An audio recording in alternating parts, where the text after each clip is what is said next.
Search করতে গিয়ে দেখা যাচ্ছে তার এই জায়গাগুলো বেআইনি, তখন মানুষ চেক করে নিচ্ছে যে যদি বেআইনি হয় সেখানে আমরা নেব না। আমরা যারা করছি ঠিক মতো, যারা ঠিক মতো করছে তাদের কিন্তু কোনো জায়গাতেই কোনো ফ্ল্যাট পড়ে নেই, সবই বিক্রি হয়ে যাচ্ছে। আর বেশ কিছু জায়গা আসানসোলকে ঘিরে রেখেছে রেল, যেখানে কোনো প্ল্যান করার কোনো স্কিম নেই, স্কোপও নেই। দুর্গাপুরে সেটা আছে। ওই কোভিডের সময় যে প্রচুর নার্স আমাদের এখান থেকে চলে যাচ্ছে, তখন আমাদের এখানে একটা বিরাট গ্যাপ তৈরি হয়ে গেল। হসপিটালে, নার্সিংহোমে কোথাও নার্স নেই। সেই সময় আমি ঠিক করলাম যে এটা আমরা একটা নার্সিং কলেজ করে নেব।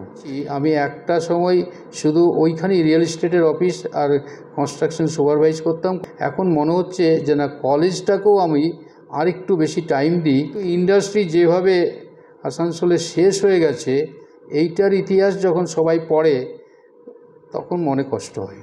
এই এডুকেশন সেক্টরটাকে স্ট্রং করার মূলে আমার মিসেস, উনি ছাড়া এটা চালানো খুব কঠিন হতো। আমি কিন্তু কষ্ট করে ঠিক ঠিক কাজগুলো করে গেছি, সততার সঙ্গে, মিথ্যে কথা না বলে, খারাপ কাজ না করে, নিষ্ঠার সঙ্গে করে আমি আজকে এই জায়গায় পৌঁছেছি। সেটা আমরা সবাই জানি কি, যে সবার উপরে মনুষ্যত্ব তাহার উপর নেই। এখানে আমি একটু সংশোধন করছি, সবার উপরে ভালো মনুষ্যত্ব তাহার উপরে নেই। আমাকে যদি সত্যিকারে ঠাকুর মানব জন্ম দেয়, তা আমি যেন এইচ.এন. মিশ্র হয়েই জন্ম নিই। আমি খুব সাকসেসফুল।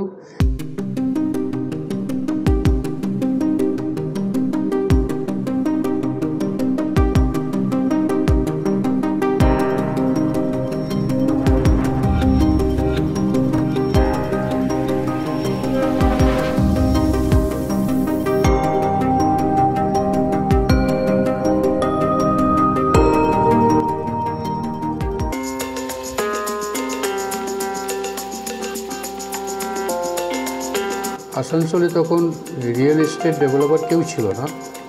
আমি মিশ্র অ্যাসোসিয়েটস প্রোপাইটারশিপে তৈরি করলাম, এবং আমি একা প্রোপাইটার ছিলাম।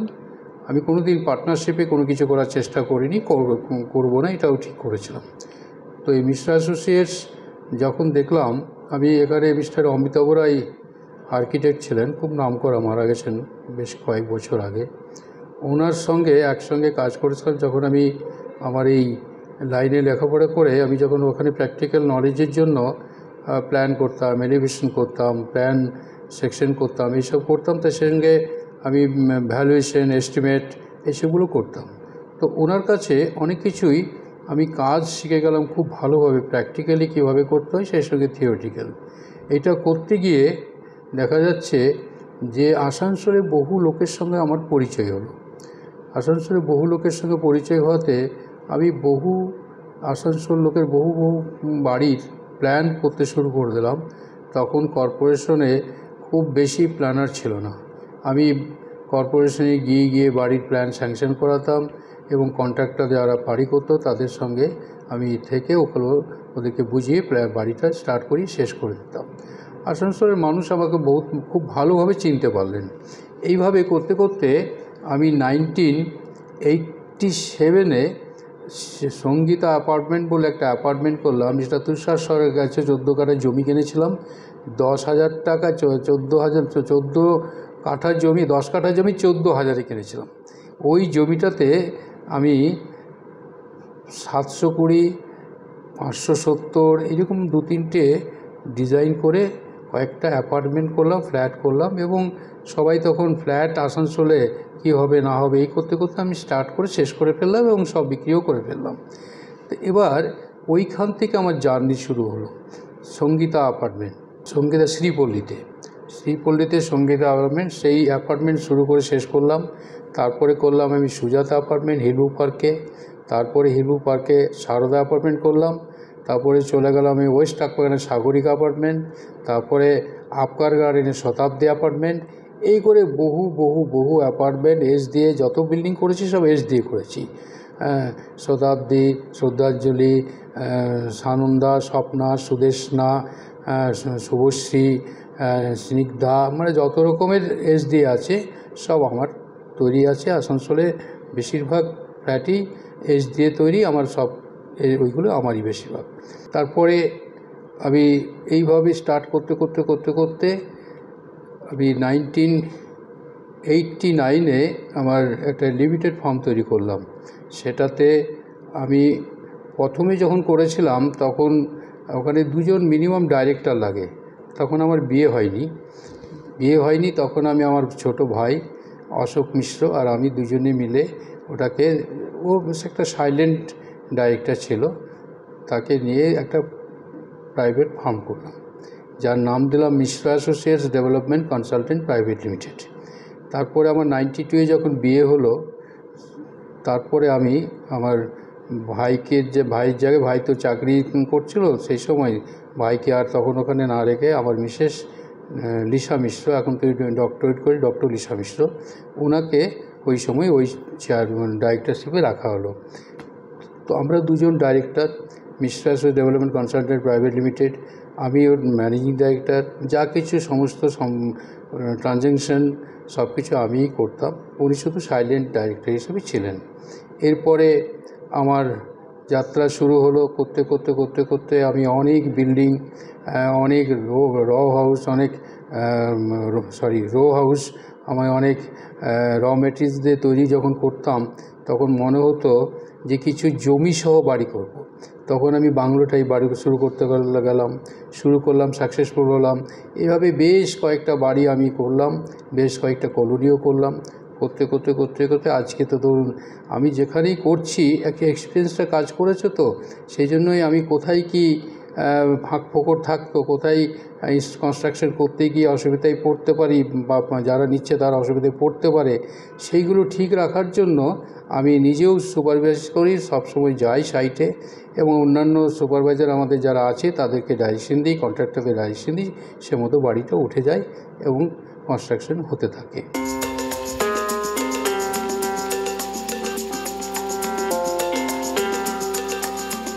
দেখুন, তখন আসানসোল একটা মিউনিসিপ্যালিটি ছিল, আসানসোল মিউনিসিপ্যাল কর্পোরেশন হলো, পরে আসানসোল কর্পোরেশন হলো। এবারে মানুষ যখন একটু বেশি চাহিদা থাকে, তখন তারা একটু দূরে গেলেও হয়তো ভালো, একটু বড়, একটু গাছপালা থাকবে, একটু পার্ক থাকবে, একটু স্কুল কলেজের সুবিধা থাকবে। তা এখন স্কুল কলেজ তো আর সীমিত নয় যে এখানেই 2টো স্কুল আছে, ওখানে ছাড়া আমার বাড়ি নেওয়া উচিত হবে না, তা এখন ছড়িয়ে গেছে। সব জায়গাতেই হসপিটাল হয়ে গেছে, ব্যাংক হয়ে গেছে, স্কুল হয়ে গেছে, রাস্তাঘাট হয়ে গেছে। গ্র্যাজুয়ালি সারা ভারতবর্ষ জুড়েই একটা ডেভেলপমেন্ট ওয়ার্ক শুরু হয়েছে, কোথাও কম কোথাও বেশি, কিন্তু হচ্ছে। সেইভাবে আমরাও সেটাকে আস্তে আস্তে আস্তে আস্তে নিয়ে যাচ্ছি চতুর্দিকে। যখন দেখছি যে আগে কী হতো, যে কোনো রাস্তার মধ্যে করতে গিয়ে দেখা যেত যে অসুবিধার মধ্যে পড়তাম, এখন কিন্তু সেটা নয়। এখন দেখলাম অনেকটা জমি নিয়ে আমরা যদি বাড়ি করি, একটু দূরে চলে যাই, সেখানে গিয়ে একটু কম দামের জমি নিয়ে ভালো জিনিস তৈরি করা হয় এবং সব সুবিধাটা মানুষ পেয়ে যায়, তাহলে কিন্তু সেই সুবিধাটা পেলে তখন তারা ওখানটাই ডেভেলপ করবে এবং ওখানেই থাকার চেষ্টা করবে। সেটাই হচ্ছে। গ্র্যাজুয়ালি যত দিন যাচ্ছে তত আমাদের ডিমান্ড বেড়ে যাচ্ছে, কারণ রিয়েল এস্টেট ডেভেলপমেন্টের ডিমান্ড সবসময় থাকে, প্রতি বছর বেড়ে যায়। আর সবচেয়ে বড় ইন্ডাস্ট্রি হচ্ছে real estate development. Real estate না থাকলে এখানে অনেক ইন্ডাস্ট্রি কানেক্টেড হয়ে আছে, স্টিল বলুন, ব্রিক্স বলুন, সিমেন্ট বলুন, পাইপ বলুন, কেমিক্যাল বলুন, পেন্টস বলুন, সব ইনভলভ আছে। প্রচুর প্রচুর লোক এর মধ্যে ইনভলভ আছে, সেই সঙ্গে ওয়ার্কাররা ইনভলভ আছে। অতএব আমি মনে করি যে আমরা একটা বিরাট বড় ইন্ডাস্ট্রির সঙ্গে যুক্ত আছি। আমরা যদি এই কাজটা না করতাম তাহলে কিন্তু এই সমস্ত ফ্যাক্টরি, এই সমস্ত লোকের ইনভলভমেন্টটা থাকতো না। অতএব আমাদের মতো আরও ভালো ভালো সব রিয়েল এস্টেট এজেন্সি নিয়ে রিয়েল এস্টেট ডেভেলপার আসুক এবং আমাদের ভারতবর্ষকে ডেভেলপ করুক।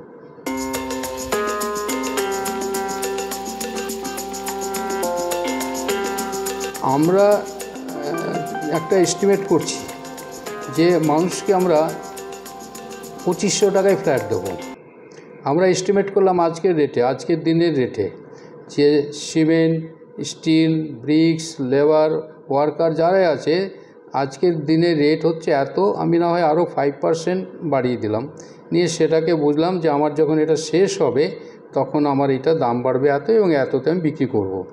কিন্তু কোনো কোনো কারণের জন্য সেই কাজটা আমরা সেই এস্টিমেটটা ঠিক থাকছে না। তার কারণটাই হচ্ছে টাইমলি আমরা স্যাংশন প্ল্যান পাই না, টাইমলি আমরা মিউটেশন পাই না, টাইমলি আমরা কনভার্সন পাই না। ঠিক সেই কারণের জন্যই আমাদেরকে কী করতে হচ্ছে, ওয়েট করতে হচ্ছে। আর ওয়েট করতে গিয়ে দেখা যাচ্ছে জিনিসপত্রের দাম হুড় হুড় করে বেড়ে যাচ্ছে, অতএব আমাদের বাজেটটা ফেল করে যাচ্ছে। এবারে কোনো লোককে যদি আমরা বলছি যে আমরা এই বিল্ডিংটা তৈরি করে 2500 টাকা স্কোয়ার ফিটে দেবো, যখন আমরা স্টার্ট করতে যাচ্ছি তখন হয়ে গেল 1.5 বছর দেরি। তার কারণ আমাদের হাতে এই সমস্ত কাগজপত্র আসতে অনেক লেট হয়ে গেছে। অতএব আমরা প্রশাসনের কাছে রিকোয়েস্ট করেছি, করব আবার দরকার হলে, যে আমরা যেন তাড়াতাড়ি আপনাদের আপনাদের কোঅপারেশনটা আমাদের খুব দরকার। আপনারা কোঅপারেশন করলে সারা ভারতের সব মানুষ, পশ্চিমবঙ্গের সব মানুষ সুস্থ থাকবে এবং শান্তিতে থাকবে, এবং আমরাও ঠিক মতো কাজটা করে যেতে পারবো। আপনারা করে যাচ্ছেন, কিন্তু এত বেশি এক একটা ডিপার্টমেন্ট হয়ে গেছে অনলাইনের যুগে, যে মিউটেশন না হলে এটা হবে না, ওটা না হলে প্ল্যান জমা হবে না, প্ল্যান জমা না হলে অন্য কনসার্নের মিউনিসিপ্যালিটি অথরিটিকে প্ল্যান জমা দেওয়া যাবে না। এই সমস্ত কারণে আমরা অনেক ফেলিওর হয়ে যাচ্ছি। এখন রেরার সিস্টেম হয়ে গেছে। রেরা বলছে তুমি সমস্ত কিছু কাগজ নিয়ে তারপরে আমাদেরকে দাও, আমরা তোমাদেরকে দেবো, অ্যাপ্রুভাল দেবো, তারপর তুমি অ্যাডভার্টাইজমেন্ট দেবে, তারপর তুমি বুকিং শুরু করবে। অতএব এই যে প্রসিডিওর, এটা কিন্তু আমরা চাই একটু আর্লিয়ার। যদি আর্লিয়ার না হয় তাহলে রেট বেড়ে যাচ্ছে, মানুষ ঠিক মতো পাচ্ছে না, তখন নানা রকমের অসুবিধায় পড়ছে।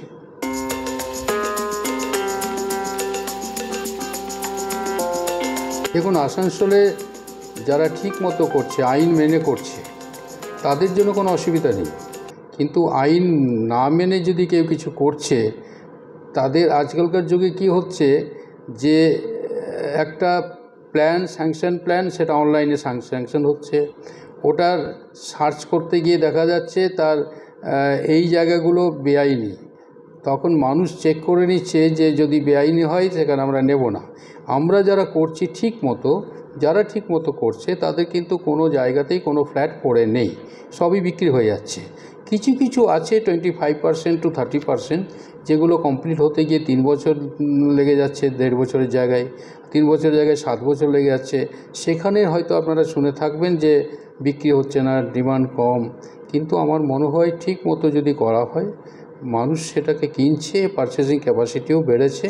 হ্যাঁ, তবে আমাদের ওয়েস্ট বেঙ্গলে যেমন টিচার গ্রুপ একটা অনেক বড় গ্রুপ, তারা কিন্তু তাদের পারচেজিং ক্যাপাসিটি একটু কমে গেছে। তার কারণ হচ্ছে ডিএ ওরা পাচ্ছে না।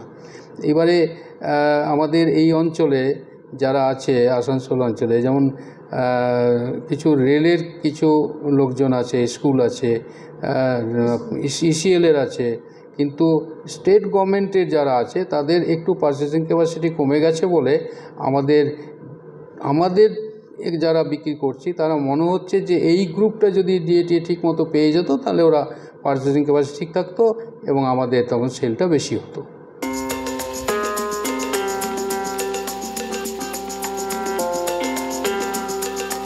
দেখুন, আসানসোলে 1 নম্বর হচ্ছে মাটির বেশ কিছু নিচেই কয়লা কাটা হয়ে গেছে।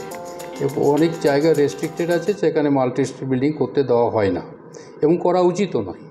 আমি আজ ডেভেলপার বলবো, নিশ্চয়ই সেখানে মাল্টি স্টোরি বিল্ডিং করা উচিত নয়। আর বেশ কিছু জায়গা আসানসোলকে ঘিরে রেখেছে রেল, যেখানে কোনো প্ল্যান করার কোনো স্কিম নেই, স্কোপও নেই। দুর্গাপুরে সেটা আছে। দুর্গাপুর বিশাল এরিয়া নিয়ে ওটা প্ল্যান করার স্কোপ ছিল, এবং বিধাননগর এইসব অঞ্চল যেগুলো বেশ সুন্দর করে সাজানো গোছানো আছে, সেইগুলোতে করা যাচ্ছে, করতে পারে।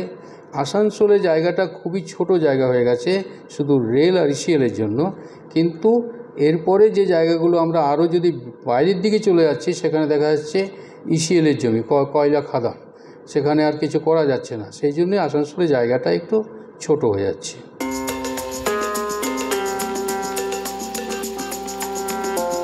দেখুন, ফিউচারে হবে এটাই যে ছোট বাড়ি ভেঙে বড় বাড়ি হবে, এছাড়া তো কোনো স্কোপ নেই।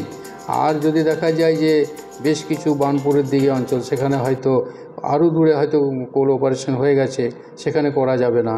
কিন্তু যে যে জায়গাগুলো এখনও পর্যন্ত ঠিকঠাক আছে সেইগুলোতে যদি ঠিক করা যায় তাহলেও এখনও 30-40 বছর সেই রকম শর্টেজ দেখা দেবে না।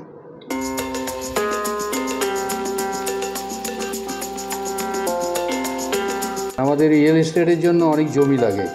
প্রায় আমি 22-22.5 বিঘে জমি আমি যেখানে এই কলেজ আমার এখানে আমি কিনে রেখেছিলাম। এটা একটা হসপিটাল করবো বলে ঠিক করেছিলাম, কিন্তু আমি হসপিটাল না করে একটা এডুকেশন সেক্টরে এলাম। তো সেখানে আমি একটা এই ডিপ্লোমা ইঞ্জিনিয়ারিং কলেজ করলাম, AIMP, Asansol institute of engineering and management polytechnic. ওটা করতে গিয়ে দেখলাম 9 বছরে ভীষণ ভালো জায়গাতে আমরা পৌঁছে দিতে পেরেছি। আমার মিসেস ডক্টর লিসা মিশ্র, সে আসানসোল ইঞ্জিনিয়ারিং কলেজে 12 বছর পড়িয়েছেন, তো অ্যাসিস্ট্যান্ট প্রফেসর হিসেবে।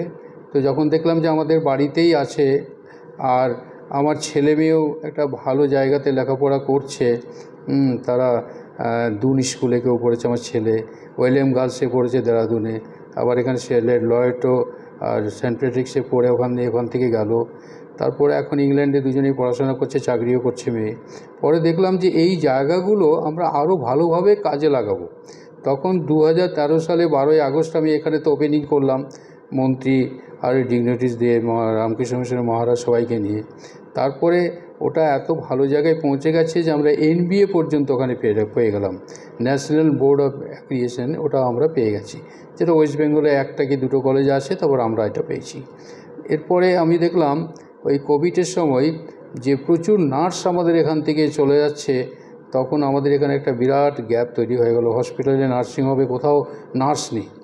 তো অসুস্থ যারা হচ্ছে তাদের তো সেবা শুশ্রূষা দেবে নার্সরা।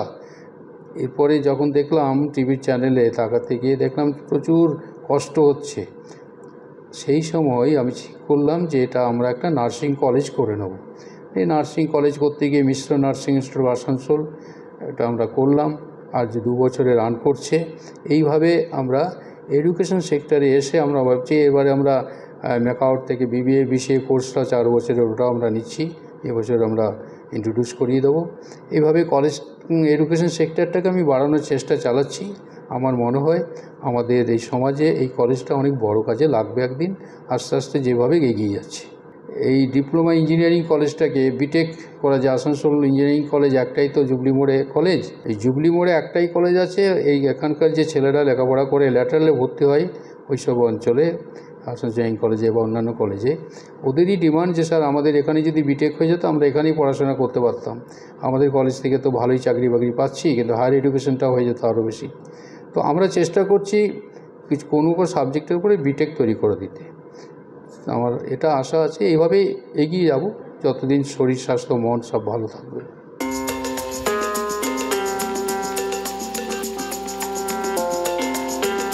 রিয়েল এস্টেটের ডিফারেন্ট টাইপসের লোকের সঙ্গে তো কানেকশানে রাখতে হয়। একটা গরিব লেবার কুলি কামিন তাদেরও সঙ্গে কানেকশানে থাকতে হয়, যে ওরা কাজকর্ম করলে তবে বিল্ডিংটা তৈরি হবে। কন্ট্রাক্টর যে আছে তাদের আন্ডারে ওরা কাজ করে, তাকেও ঠিক রাখতে হয়।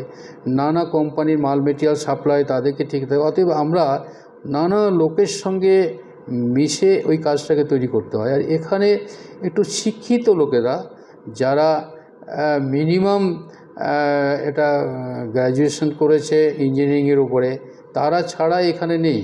এবারে মাস্টার্স করেছে, PhD করেছে, তারা এই কলেজে পড়াচ্ছেন, তারা এই কলেজে আছেন। Dean of academic, advisor academic, প্রিন্সিপালেরা যারা আছেন। একজন তামিলনাড়ু থেকে এসছেন, উনি হচ্ছেন 21 বছরের এক্সপিরিয়েন্স, MSc নার্সিং করে। উনি সত্যিকারের কয়েকটা কলেজে পড়িয়ে যখন এখানে এলেন তখন বললেন উনি যে আমি অনেক কলেজে পড়িয়েছি স্যার, কিন্তু এই কলেজের মতো আমি এনভায়রনমেন্ট পাচ্ছি না। আপনি সব রকমটাই সুবিধা এখানে দিয়েছেন, ইনফ্রাস্ট্রাকচার ছাড়াও এডুকেশন সেক্টরে যা যা দেওয়া উচিত সেগুলো দিয়েছেন। তো এইভাবে যখন দিচ্ছি, আমি একটা সময় শুধু ওইখানেই রিয়েল এস্টেটের অফিস আর কনস্ট্রাকশন সুপারভাইজ করতাম, কন্ট্রাক্টর থেকে বোঝাতাম, অ্যাজ পার প্ল্যান করতাম, প্ল্যানটা তৈরি করাতাম। আমাদের অনেক লোকজন আছে, ইঞ্জিনিয়ার, আর্কিটেক্ট, সব তাদের সঙ্গে আলোচনা করে।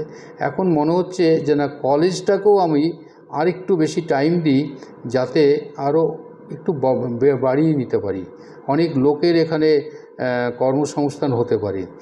এমনি তো হচ্ছেই, বহুদিন থেকে আমার তো 700 লোক কাজ করে রিয়েল এস্টেটের উপরে, কিন্তু এখানে যেমন এখন 100 লোক আছে ইনভলভ, সব তার মধ্যে প্রায় 90% শিক্ষিত এডুকেটেড লোকেরা আছে।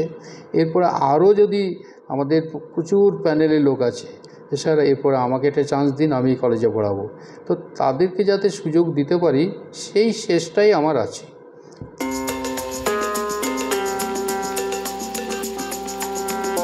দেখুন, আসানসোল তো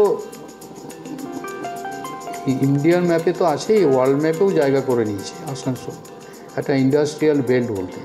কিন্তু ইন্ডাস্ট্রি যেভাবে আসানসোলে শেষ হয়ে গেছে, এইটার ইতিহাস যখন সবাই পড়ে তখন মনে কষ্ট হয়।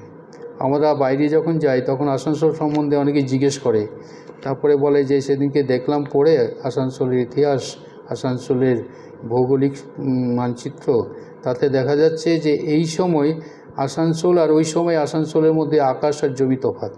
আসানসোল হচ্ছে একটা বিরাট বড় ইন্ডাস্ট্রিয়াল বেল্ট ছিল, এর বড় বড় কারখানা, বড় বড় কলিয়ারি, বড় বড় সমস্ত কিছু ছিল। এখন সেগুলো সব শেষের দিকে আছে, যদিও আমাদের ইস্কো বার্নপুর একটা অনেক বড়, সেটা মডার্নাইজ করে একটু ঠিকঠাক হয়েছে।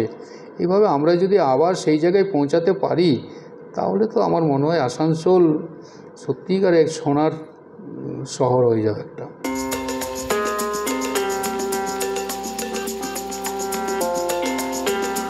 অ্যাকাডেমিক সেকশনে তো আমার কোনো আইডিয়া নেই, ছিল না। আর আমার বিশেষ, যেহেতু ও জীবনে কোনো দিন সেকেন্ড হয়নি স্কুল লাইফে, প্রত্যেকবার ফার্স্ট হয়েছে স্কুল লাইফে। কলেজ লাইফে ও বিটেক করার পরে ও এমটেক করেছে, এমটেক করার পরে পিএইচডি করেছে। আর যে সাবজেক্টের উপরে করেছে up to PhD, BTech MTech PhD, তাতে দেখা যাচ্ছে যে আমাদের কলেজে ওই এমএসসি কি নাম, কম্পিউটার সায়েন্স ইঞ্জিনিয়ারিংটা ও নিতে বলেছিল এবং আমরা নিয়েছি। দেখলাম কম্পিউটার সায়েন্স ইঞ্জিনিয়ারিংটা আমাদের খুব ভালো যাচ্ছে, যেহেতু ও নিজে প্রিন্সিপাল, নিজে ওই লেখাপড়াটা করেছে। আর বাকি সাবজেক্টগুলোর উপরেও ওর অনেক দখল আছে। তাছাড়া যারা আছে এক একটা স্পেশালিস্ট, তাদের সঙ্গে রেগুলার বিশেষ কানেকশানে রাখা, কথা বলা, পরের সপ্তাহে কী পড়ানো হবে, গত সপ্তাহে কী পড়ানো হয়েছে, আর এই সপ্তাহে কী পড়ানো হচ্ছে, এই 3টে সপ্তাহকে নিয়ে রেগুলার একটা চর্চা, শনিবার শনিবার মিটিং, প্রত্যেকটা ক্লাস যেন হয়। অনেকেই ঝামেলা করে, ঝঞ্ঝট করেছে স্টুডেন্টরা যে ক্লাস হচ্ছে না, টিচার নেই। আমাদের কাছে উল্টো, আমাদের কাছে টিচার আছে, সব কিছু রেডি আছে, স্টুডেন্টরা কেন অ্যাটেন্ডেন্স দিচ্ছে না, অ্যাটেন্ডেন্স নেই কেন, কেন পড়াশোনা হবে না, ওরা কেন আসছে না, ওই দিকে আমরা সচেষ্ট থাকি। অতএব এই এডুকেশন সেক্টরটাকে স্ট্রং করার মূলে আমার মিসেস, উনি ছাড়া এটা চালানো খুব কঠিন হতো।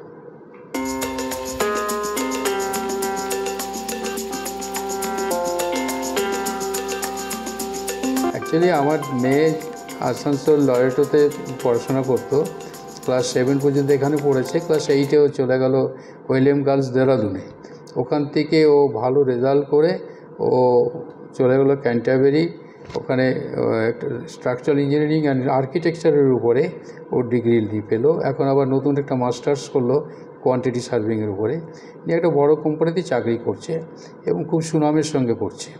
হ্যাঁ, খুব ভালো আছে, ভগবানের কৃপায় খুব ভালো আছে। ছেলেও তাই, এখানে ক্লাস 6 পর্যন্ত পড়েছিল সেন্ট প্যাট্রিক্স স্কুলে, তারপরে ওকে ডুন স্কুলে দিলাম, ও ডুন স্কুলে চান্স পেয়ে গেলো ক্লাস 7 থেকে।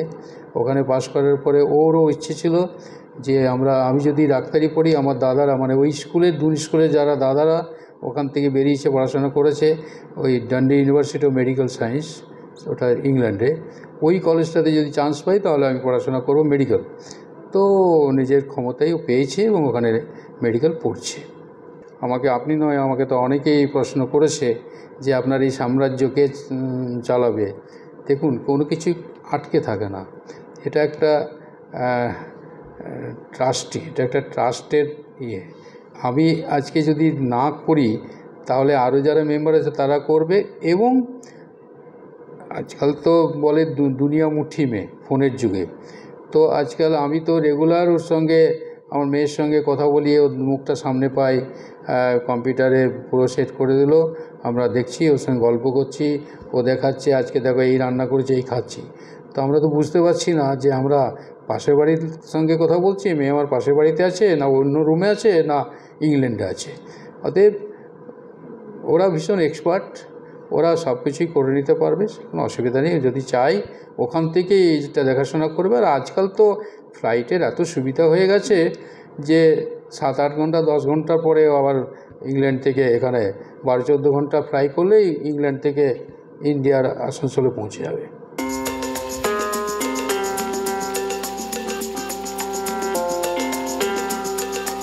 যে যাই করুক না কেন, লক্ষ লক্ষ কাজের জায়গা আছে, নানা স্কোপ আছে।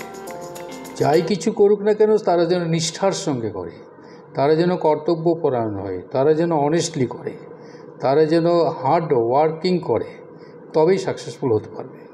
আমি যখন আমার টাকা পয়সা ছিল না, আমি পায়ে হাঁটতাম প্রায় 6 কিলোমিটার 10 কিলোমিটার। আমার কাল্লাই গ্রামে বাড়ি ছিল, আমার তখন পয়সা খুব একটা বেশি পকেটে থাকতো না। আমি পায়ে হেঁটে চলে যেতাম, ডাইগলি একটা নদী আছে, নদী পার করে আসানসোল টাউন থেকে চলে যেতাম কাল্লা ভিলেজে। তো আমার মনে হয়েছিল যে আমি কাজটা করব, কিন্তু আমাকে আটকায়নি যে আমার টাকা নেই তাই বাসে চেপে যেতে হবে বা একটা গাড়ি বা একটা মোটরসাইকেল কিনতেই হবে, সেরকম কিছু ব্যাপার নয়। আমি কিন্তু গন্তব্যস্থলে পৌঁছাতাম ওইভাবে যে আমি ঠিক জায়গায় পৌঁছাতে হবে আমাকে, হতে পারে আমি আধ ঘন্টার জায়গায় সেটা 1.5 ঘন্টা টাইম লাগবে, কিন্তু আমি পৌঁছে যেতাম। আমি কিন্তু টাইমটা মেনটেন করতাম যে আমি আজকে যদি হেঁটে যাই তাহলে আমাকে আরও 1 ঘন্টা পরে পৌঁছাতে হবে, আমি পৌঁছে যেতাম। আমার একটু কষ্ট হতো মনে করতাম, পরে মনে হতো না না কষ্ট নেই, এটাই আমার ঠিক, এটাই আমার ভালো লাগলো। তেমনি প্রত্যেকটি পরে যখন দেখলাম যে আমার একটু টাকা পয়সা হলো, আমি একটা গাড়ি কিনলাম, সেটাও নতুন গাড়ি কেনা নয়, একটু সেকেন্ড হ্যান্ড গাড়ি কিনলাম। সেকেন্ড হ্যান্ড গাড়ি কেনার পরে যখন অনেক দূর এগোলাম, অনেকটা বছর কাটালাম, তখন একটা ফার্স্ট হ্যান্ড গাড়ি কেনার সুযোগ পেলাম, করলাম। কিন্তু ওটা ওই হার্ড ওয়ার্কিং, আমি কিন্তু কষ্ট করে ঠিক ঠিক কাজগুলো করে গেছি সততার সঙ্গে, মিথ্যে কথা না বলে, খারাপ কাজ না করে, নিষ্ঠার সঙ্গে করে আমি আজকে এই জায়গায় পৌঁছেছি। সেটা আমি তো বলবো ঠাকুরের অসীম কৃপা যে আমরা ঠিক ঠিক জায়গাতে সবাই পৌঁছাচ্ছি। আমাদের দলবল যারা আছে, যারা আমাদের সঙ্গে ওয়েল কানেক্টেড, স্টুডেন্ট বলুন, ফ্যাকাল্টি বলুন, যারা যারা আছে, বন্ধুবান্ধব বলুন, তাদের শুভেচ্ছা নিয়ে আমরা আজকে এই জায়গায় গিয়ে পৌঁছাচ্ছি। আমি আশা করব তারাও নিষ্ঠার সঙ্গে কর্তব্যপরায়ণ হয়ে এক একটা বড় বড় জায়গা দখল করুক, আমার চেয়েও বড় জায়গা দখল করুক।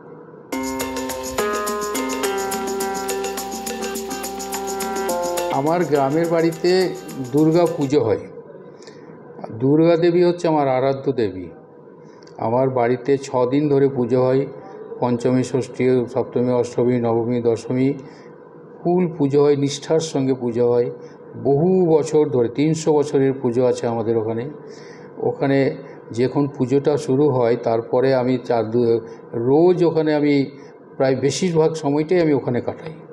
ওই দুর্গা মন্দিরে ধুতি পরে পুরোহিতদেরকে আমি জোগাড় দিই, অঞ্জলি দিই। আমার আরাধ্য দেবী হচ্ছেন দুর্গা। আর এই বিবেকানন্দের মতো বা রামকৃষ্ণ মিশনের মহারাজদের মতো বা শ্রী ঠাকুর রামকৃষ্ণের মতো এনাদেরকে তো আমরা চোখের সামনে সব কিছু দেখতে পাচ্ছি মনে হচ্ছে। আমরা তো এমন নই। শ্রী রামকৃষ্ণদেব যা করে গেছেন, উনি তো একজন কোথাও জন্ম নিয়েছিলেন, একজন দেবতুল্য মহামানব। উনি যেভাবে সবাইকে পরামর্শ দিচ্ছেন, যেভাবে পরামর্শ দিয়ে গেছেন, সেগুলিতে সবাই পালন করছেন। সেই পালন করার ফল তো আমরা ভোগ করছি। আমরা তো দেখছি যে মানুষকে সত্যিকারের ভালো হতে হবে। মনুষ্য সমাজকে ভালো করতে গিয়ে আমরা সবাই ভালো হই। আমরা সবাই জানি কি যে সবার উপরে মানুষ্যত্ব তাহার উপর নেই। এখানে আমি একটু সংশোধন করছি, সবার উপরে ভালো মানুষ্যত্ব তাহার উপরে নেই। যদি ভালো মানুষের পাল্লায় পড়ি আমরা, তাহলে কিন্তু আমরা সবাই ভালো করার চেষ্টা করব, ভালো হওয়ার চেষ্টা করব। সারা ভারতবর্ষ কেন, সারা পৃথিবী জুড়ে ইনকোয়ারি করুন, সার্চ করুন, দেখবেন যে যারা একদম নিচের লেভেল থেকে আস্তে আস্তে আস্তে আস্তে টুকটুক করে বড় হয়েছেন, তারা একসময় কিছুই ছিল না, একসময় কিছুই ছিল না, তারপরে আস্তে আস্তে আস্তে আস্তে আস্তে একটা জায়গায় গিয়ে পৌঁছেছেন। তার মানে কি তাই যে ওটা ছিল বলেই হয়েছে তাও নয়, আবার ওটা না হয়ে কেন সে চামচে সোনার চামচে দুধ খেয়েছে সে না হয়ে ও কেন হলো সেটা নয়। যে মানুষ ঠিকমতো পথে চলবে, ঠিকমতো পথে পরিচালিত হবে, সে ঠিক জায়গায় গিয়ে পৌঁছাবে।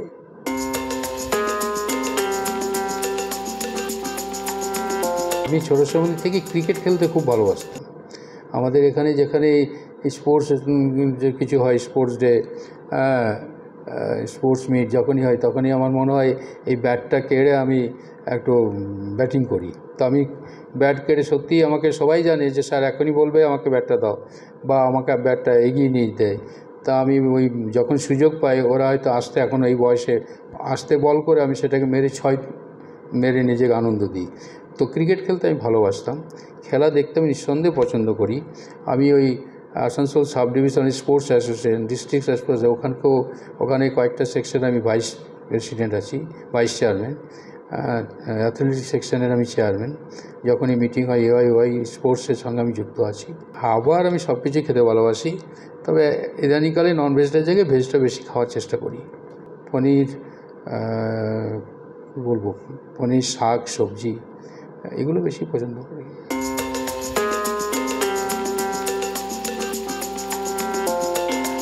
এইচএন মিশ্রর প্রথম দিন যখন আমি লাইন দিয়ে 1 2